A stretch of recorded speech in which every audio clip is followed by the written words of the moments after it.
Secret underground labs के अंदर 10 crore degree Celsius की आग, असली सूरज से 10 गुना ज्यादा गर्मी, 582 टन की मैग्नेट। लेकिन दोस्तों सोचिए, अगर चाइना का ये सीक्रेट वेपन एक माइक्रोसेकंड के लिए भी टूट गया तो क्या होगा। न्यूक्लियर रिएक्टर के अंदर खोलता हुआ वो प्लाज्मा कई शहरों को भाप बना करके उड़ा देगा। आखिर ऐसा क्या है चाइना के इस नए फ्यूजन मास्टर प्लान के अंदर, जिसे सुनकर के मिडिल ईस्ट और पश्चिमी देशों की रातों की नींद हराम हो गई है। एक सूरज आसमान में और एक सूरज चाइना की धरती के अंदर, लेकिन 100% स्वदेशी प्रोजेक्ट के नाम पर चाइना ने अचानक विदेशी वैज्ञानिकों की एंट्री पूरी तरह से बैन क्यों कर दी है।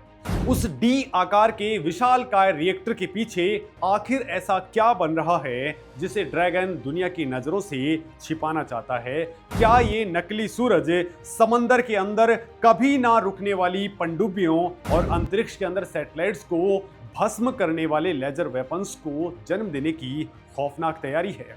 नमस्कार दोस्तों, मेरा नाम है मुकेश और आज हम खोलेंगे चाइना के आर्टिफिशियल सन के उन काले चिट्ठों को जिसे मेन स्ट्रीम मीडिया आपको कभी नहीं बताएगा। दोस्तों, चाइना की चाइनीज एकेडमी ऑफ साइंसेज के तहत काम करने वाले इंस्टीट्यूट ऑफ प्लाज्मा फिजिक्स ने एक ऐसा कारनामा कर दिखाया है जिसने अमेरिका से लेकर के फ्रांस और जापान तक खलबली मचा दी है। चाइना ने दुनिया के सबसे बड़े सुपर कंडक्टिंग फ्यूजन मैग्नेट का निर्माण करके उसका सफल टेस्ट कर लिया है। इससे ही दुनिया भर के अंदर चाइना का आर्टिफिशियल सन यानी कि कृत्रिम सूरज कहा जा रहा है। दोस्तों, ये कोई छोटा मोटा अचीवमेंट नहीं है। ये डी अक्षर के आकार का एक ऐसा विशालकाय ढांचा है जिसकी लंबाई 21 मीटर और चौड़ाई 12 मीटर है। इसका वजन 582 टन है। ये इतना भारी है कि इसे हिलाने के लिए दुनिया की सबसे ताकतवर क्रेन्स भी हाँफ जाएं। लेकिन दोस्तों, सबसे खतरनाक बात इसका वजन या फिर साइज नहीं है, बल्कि इसकी टाइमलाइन है। चाइना ने पूरी दुनिया की आंखों के अंदर आंखें डालकर के साफ कर दिया है कि उसका टारगेट 2030 तक इस फ्यूजन पावर से कमर्शियल लेवल पर बिजली प्रोड्यूस करना है। यानी कि अब से सिर्फ कुछ ही गिने चुने सालों के अंदर दुनिया के वैज्ञानिक जिस चीज को 2050 का सपना मान करके चल रहे थे, चाइना उसे अगले कुछ ही सालों के अंदर जमीन पर उतारने का दावा कर रहा है। लेकिन दोस्तों, ये नकली सूरज असल में काम कैसे करता है और इसमें इतना खतरा क्यों है, इसे समझना बेहद जरूरी है। दरअसल दोस्तों, ये आसमान में चमकने वाला कोई आग का गोला नहीं है, बल्कि जमीन के अंदर बना एक न्यूक्लियर फ्यूजन रिएक्टर है। आज दुनिया भर के अंदर जितने भी परमाणु ऊर्जा संयंत्र काम कर रहे हैं वो न्यूक्लियर फिशन यानी कि परमाणु विखंडन की टेक्नोलॉजी पे काम करते हैं। इसके अंदर यूरेनियम जैसे भारी तत्वों को तोड़ा जाता है जिससे भयानक रेडियो एक्टिव कचरा निकलता है। चेरनोबिल और फुकुशिमा जैसे हादसों का डर हमेशा बना रहता है, लेकिन न्यूक्लियर फ्यूजन का विज्ञान बिल्कुल उलट होता है। इसमें दो हल्के परमाणु आमतौर पर हाइड्रोजन के आइसोटॉप से ड्यूटेरियम और ट्रिटियम को एक साथ भारी दबाव के अंदर जोड़ा जाता है। ये बिल्कुल वही प्रोसेस है जिससे हमारा असली सूरज करोड़ों सालों से धधक रहा है। लेकिन दोस्तों, धरती पर इस सूरज को जलाने के लिए रिएक्टर के अंदर का तापमान 10 करोड़ से लेकर के 15 करोड़ डिग्री सेल्सियस तक ले जाना पड़ता है। ये असली सूरज के केंद्र से बिल्कुल 10 गुना ज्यादा गर्म है। इतने भयानक तापमान पर कोई भी गैस अपनी नॉर्मल फॉर्म में नहीं रहती है, वो प्लाज्मा बन जाती है। प्लाज्मा यानी कि पदार्थ की चौथी अवस्था जो दुनिया की हर चीज को पलक झपकते ही पिघला सकती है। अब दोस्तों, जरा उस खौफनाक मंजर की कल्पना कीजिए। 10 करोड़ डिग्री की गर्मी, दुनिया की कोई भी धातु, कोई भी कंक्रीट, कोई भी डायमंड इस गर्मी को बर्दाश्त नहीं कर सकता है। अगर ये खोलता हुआ प्लाज्मा रिएक्टर की दीवारों को एक पल के लिए भी छू ले तो वो दीवारें पानी की तरह पिघल जाएंगी और पूरा का पूरा प्रोजेक्ट एक भयंकर तबाही के साथ में खत्म हो जाएगा। इसी तबाही को रोकने के लिए एंट्री होती है उसे 582 टन वाले सुपर कंडक्टिंग मैग्नेट की। दोस्तों, ये विशालकाय चुंबक एक ऐसा पावरफुल मैग्नेटिक फील्ड प्रोड्यूस करता है जो उस 10 करोड़ डिग्री वाले प्लाज्मा को एक अदृश्य पिंजरे के अंदर कैद कर देता है।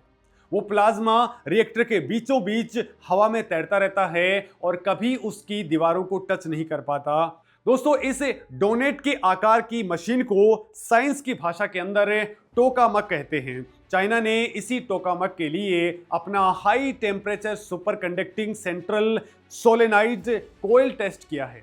दोस्तों आम भाषा के अंदर कहें तो रिएक्टर का ये दिल है जिसका स्पार्क प्लग है। दोस्तों आम भाषा में कहें तो ये रिएक्टर का दिल है, उसका स्पार्क प्लग है। यही वो हिस्सा है जो इतनी भयंकर एनर्जी को कंट्रोल करके रखने वाला है। अब दोस्तों आप सोच रहे होंगे कि इसमें चाइना ने ऐसा क्या कर दिखाया है। तो दोस्तों दुनिया के बाकी देश भी सालों से इसके ऊपर रिसर्च कर रहे हैं। तो यहीं पर आता है दुनिया का सबसे बड़ा जियोपॉलिटिकल ट्विस्ट जिसने वेस्टर्न कंट्रीज की नींद उड़ा दी है। दोस्तों दशकों से फ्रांस के अंदर एक इंटरनेशनल प्रोजेक्ट चल रहा है जिसका नाम है ITER यानी कि इंटरनेशनल थर्मोन्यूक्लियर एक्सपेरिमेंटल रिएक्टर। दोस्तों ये इंसान के इतिहास का सबसे बड़ा और सबसे महंगा इंजीनियरिंग प्रोजेक्ट है। इसके अंदर America, Russia, European Union, Japan, South Korea और हमारा भारत भी एक बेहद अहम पार्टनर की तरह रोल कर रहा है। सब मिलकर के एक महा रिएक्टर बना रहे हैं ताकि फ्यूजन को सच साबित किया जा सके। लेकिन चाइना ने क्या किया? चाइना ने ITER के लिए बनाए गए मैग्नेट से 1.3 गुना बड़ा मैग्नेट अकेले अपने दम पर अपने लैब्स के अंदर तैयार कर लिया। इसकी एनर्जी स्टोर करने की कैपेसिटी ITER से 3 गुना ज़्यादा है। और सबसे बड़ी बात जो डराने वाली है, चाइना ने इसे पूरी तरह से अपने घरेलू टेक्निक और मटेरियल से बनाया है।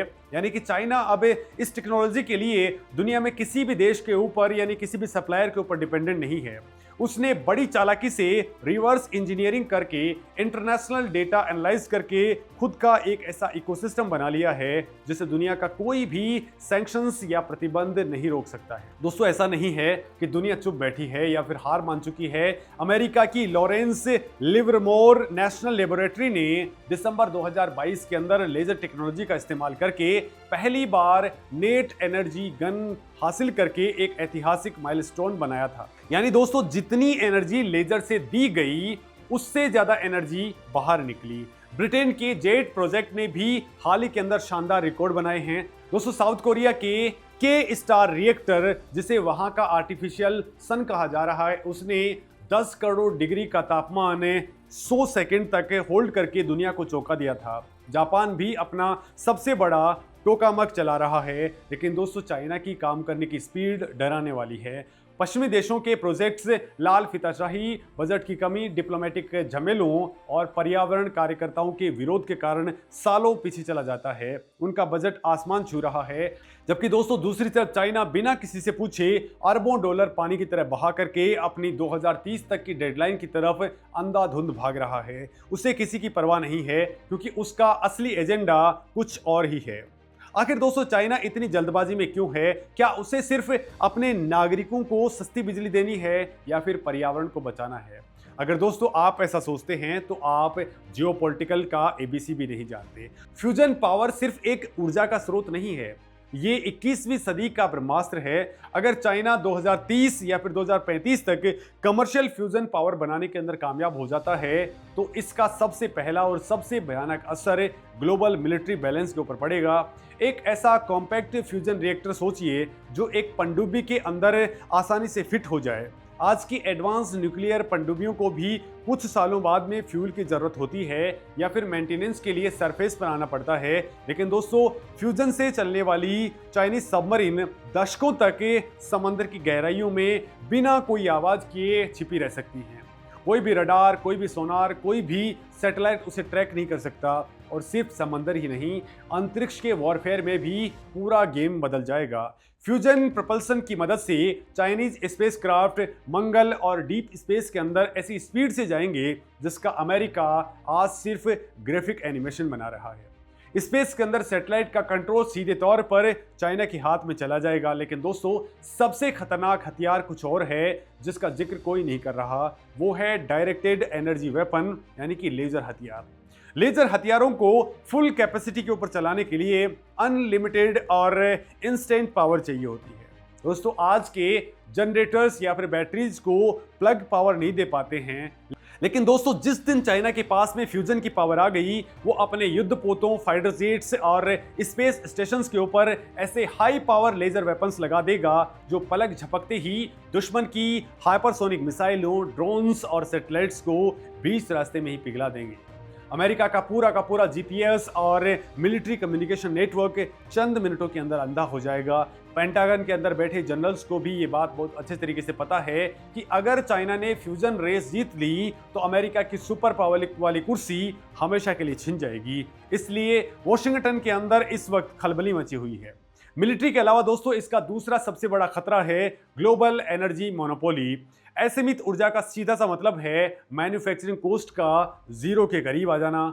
चाइना की फैक्ट्रीज दुनिया भर के बाजारों को इतने सस्ते सामान से पाट देंगी कि किसी भी देश की लोकल इंडस्ट्री टिक भी नहीं पाएगी। और जब दुनिया के बाकी देश कार्बन उत्सर्जन कम करने के लिए ग्लोबल दबाव के अंदर अपने कोयले और गैस के प्लांट बंद कर रहे होंगे, तब चाइना अपनी इस 100% स्वदेशी फ्यूजन टेक्नोलॉजी का पेटेंट लेकर के बैठ जाएगा।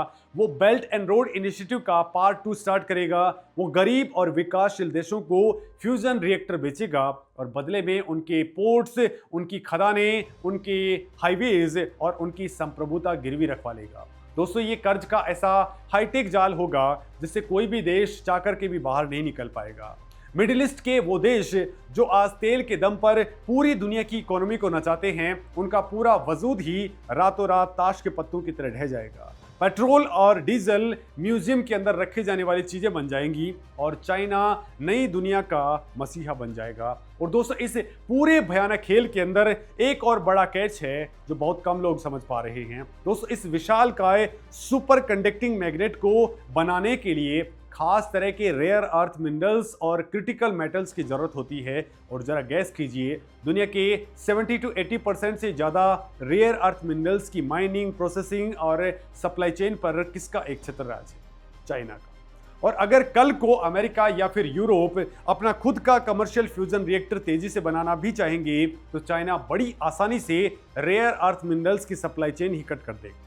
पूरी दुनिया अपने प्रोजेक्ट पूरे करने के लिए तरसती रह जाएगी और ड्रैगन अकेले इस रेस को जीत करके फिनिशिंग लाइन के पार चला जाएगा। दोस्तों ये एक ऐसा साइलेंट वॉर है जो बिना एक भी गोली चलाए लड़ा जा रहा है। लेकिन दोस्तों अब सबसे बड़ा सवाल ये है कि क्या भारत इस पूरी रेस के अंदर सिर्फ एक मूक दर्शक बनकर के रह गया है? क्या हम सिर्फ दूसरों का मुंह ताकते रहे हैं? तो बिल्कुल ऐसा नहीं है। जो लोग सोचते हैं कि भारत इस डीप टेक वॉर के अंदर कहीं नहीं है, उन्हें शायद पर्दे के पीछे चल रहे स्ट्रेटेजिक मास्टर प्लान के बारे में, स्ट्रेटेजिक ऑपरेशन के बारे में बिल्कुल पता नहीं है। भारत दोस्तों परमाणु संलयन के एक क्षेत्र के अंदर एक बहुत ही साइलेंट लेकिन खतरनाक और महत्वपूर्ण खिलाड़ी है।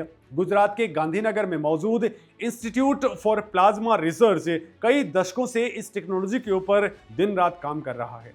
1989 के अंदर जब दुनिया हमें सिर्फ सपेरों और गरीबों का देश समझती थी, तब भारत के वैज्ञानिकों ने अपना पहला स्वदेशी टोकामक आदित्य चालू करके दुनिया को हैरान कर दिया था। इसके बाद हमने SST-1 यानी कि स्टेडी स्टेट टोकामक 1 बनाया, जिसे लंबे टाइम तक प्लाज्मा को स्थिर रखने के लिए डिजाइन किया गया है। दोस्तों भारत का बेस बहुत मजबूत है, लेकिन भारत का असली गेम ग्लोबल लेवल पर चल रहा है। दोस्तों साल 2005 के अंदर भारत ITER प्रोजेक्ट का फुल मेंबर बना था। आज भारत इस महा प्रोजेक्ट के निर्माण के अंदर करीब 9% का बहुत ही क्रिटिकल योगदान दे रहा है और ये कोई छोटा मोटा योगदान नहीं है। फ्रांस में बन रहे इस महा रिएक्टर का जो सबसे क्रिटिकल पाथ है वो किसी अमेरिकन या फिर यूरोपियन कंपनी ने नहीं, बल्कि भारत की अपनी लार्सन एंड टूब्रो यानी कि LNT ने बनाया है। इस पार्ट को क्रायो स्टेट कहते हैं। ये दुनिया का सबसे बड़ा हाई वैक्यूम प्रेशर चैम्बर है। ये 3000 टन का एक ऐसा विशालकाय और जटिल स्टील का ढांचा है जो पूरे रिएक्टर को बेहद ठंडे तापमान के अंदर लॉक करके रखता है ताकि बाहर की गर्मी से वो 10 करोड़ डिग्री वाला प्लाज्मा डिस्टर्ब ना हो। इसे बनाना इंजीनियरिंग का एक ऐसा चमत्कार है जिस पर पूरी दुनिया के वैज्ञानिक तालियां बजाते हैं। इसके अलावा दोस्तों भारत इस ग्लोबल प्रोजेक्ट को advance cooling system, power supply और कई हाईली सेंसिटिव कलपुर्जे सप्लाई कर रहा है।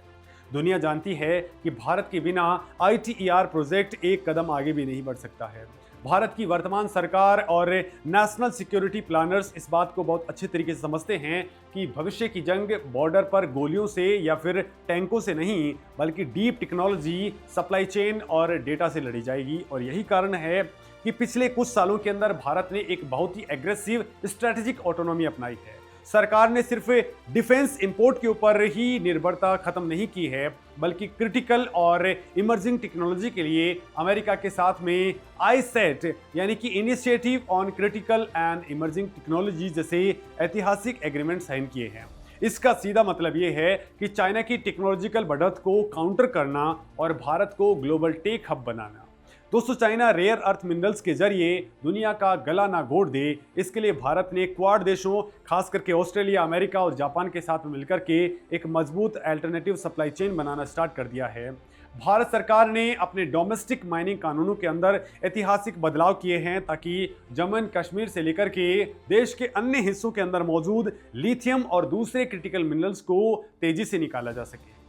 अफ्रीकन और साउथ अमेरिकन देशों के साथ में भारत सीधे गवर्नमेंट टू गवर्नमेंट डील कर रहा है ताकि माइनिंग राइट्स हासिल किए जा सकें और चाइना की मोनोपोली को तोड़ा जा सके।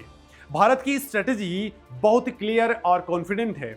अगर चाइना फ्यूजन टेक्नोलॉजी के अंदर थोड़ा लीड भी कर लेता है तो भारत के पास में दुनिया के बेहतरीन साइंटिफिक टैलेंट और ग्लोबल पार्टनरशिप का वो विशाल नेटवर्क है जो इस गैप को बहुत तेजी से भर देगा।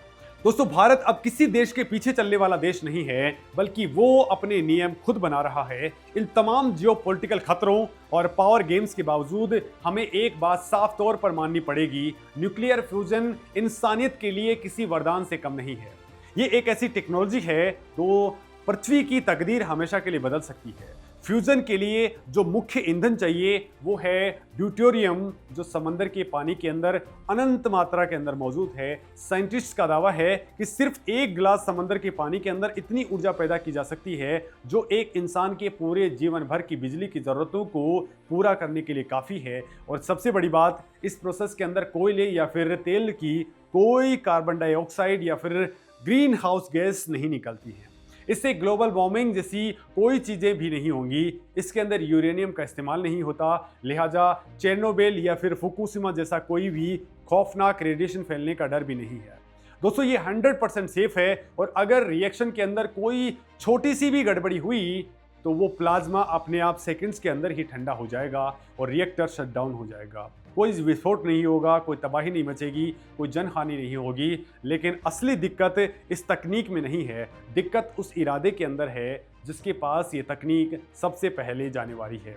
दोस्तों, इतिहास गवाह है कि जब भी किसी देश को कोई अल्टीमेट पावर मिलती है, उसका इस्तेमाल दुनिया की भलाई के लिए कम और दुनिया पर राज करने के लिए ज़्यादा करते हैं। दोस्तों, चाइना का ये 582 टन का सुपर कंडक्टिंग मैग्नेट कोई आम वैज्ञानिक रिसर्च टूल नहीं है, ये बीजिंग की ग्लोबल सुपर पावर बनने की महत्वाकांक्षा का सबसे बड़ा सबूत है। दोस्तों, चाइना बिना शोर मचाए बड़ी ही चालाकी और शांति से दुनिया के एनर्जी फ्यूचर को हैक कर रहा है। वो विदेशी वैज्ञानिकों को अपने प्रोजेक्ट से पूरी तरह से बाहर कर रहा है ताकि उसका रिवर्स इंजीनियर किया हुआ डेटा कोई और ना चुरा सके। दोस्तों, वो अपने पत्ते छाती से लगा करके चल रहा है। अब दोस्तों, आपको इस चाइना वाले सूरज के ऊपर क्या कुछ कहना है और भारत जिस लेवल पे आगे चल रहा है उसको लेकर के आप क्या कुछ सोचते हैं? कमेंट में अपनी बात जरूर रखें। नमस्कार दोस्तों।